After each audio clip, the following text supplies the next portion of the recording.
Normalisht që nuk vishëm në një situatë, po themi të rehatshme, sepse thëmë drejtën jemi rëndu goxha shumë. Edhe në përbërjet skuadrës, po edhe në dënime që Komisioni Disiplinës ka dhënë kashin nesh, nuk është e thjeshtë për një trajner që me kaq shumë mungesa dhe këto dënime don s'don ti kuptohet që edhe futbollistët janë pak të rëndum dhe ne munduam ka ana më tepër psikologjike. Nëse për sa i përket ndeshjes, shiko, Korça ka cilësinë që dy të ndëshkojë në momentet ndoshta edhe më të mira tyje. Por po ta kapim është fotokopja ndeshjes së parë e lujtë në Korçë, ku ne kemi rastin e pastë për që nuk gol, kujtoj me Jakubun me port bosh, sepse po të shkote ndeshja 1-0 për ne do ishte një histori tjetër. Dhe ndodh, pastaj e kundërta, duke pas dhe cilësinë brenda. Skënderbeut ndëshkon, pra janë lojtarë që nuk të fali një vendosje jo e mirë e jona, ndëshkohesh me gol. Megjithatë, e përgjithshme nuk është negative, sepse skuadra luajti, prodhoi lojë. Megjithatë, duhet ta pranojmë humbjen dhe të shohim përpara, sepse duhet të rregullojmë situatën patjetër, se nuk është fundi i botës që ti të humbesh me Skënderbeun.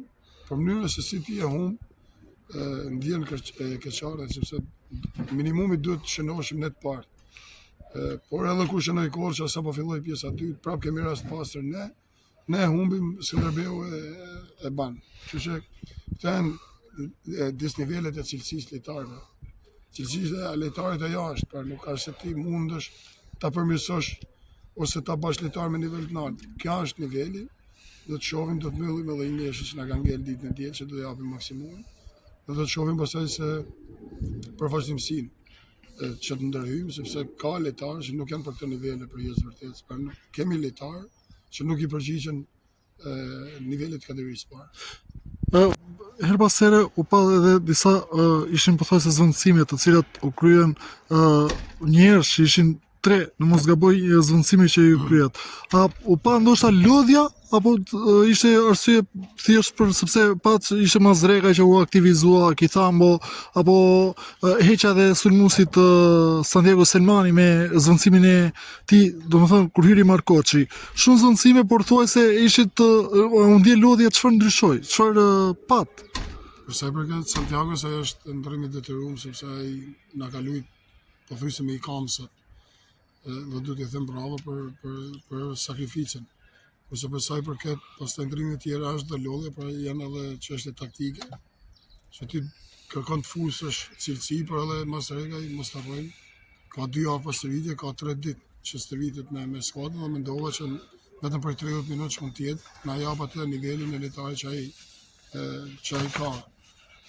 Nuk ka se skuadra nuk reagoi, por thash, të tilla skuadra kur ka një kundërshtar të fortë përballë, me kaq cilësi ti duhet i shënosh, sepse rastet do jenë indikatore, pra nuk është se ti do i shkosh Skënderbeut 5 herë për gol, 1 herë, 2 herë, maksimumi 3 herë, ne i shkuam 3 herë, mos harrojmë të goditjen me kohë nga kornja, por ti duhet i shënosh Skënderbeut që pastaj t'ja bash jetën e vështirë. E kundërta pastaj do na bëhet jeta vështirë ne. Ju e thatë që pikërisht është edhe një ndeshje, por renditeni në vendin e 5. Në pritshmëritë tuaja, ai është përgjigjur, do thënë pjesës e curisë së rezultateve deri tani ky vend, renditja aktuale, sa reale është në ato çfarë ju keni prodhuar?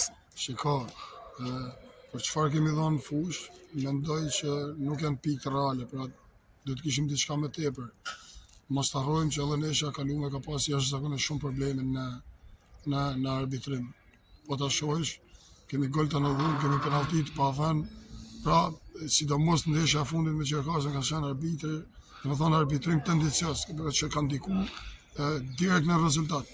Mos i kthejmë dhe ndeshjeve të tjera, por megjithatë, me atë që ka dhënë skuadra, kur ne kemi qenë të plotë, mendoj që duhet kishim pikë diçka më tepër.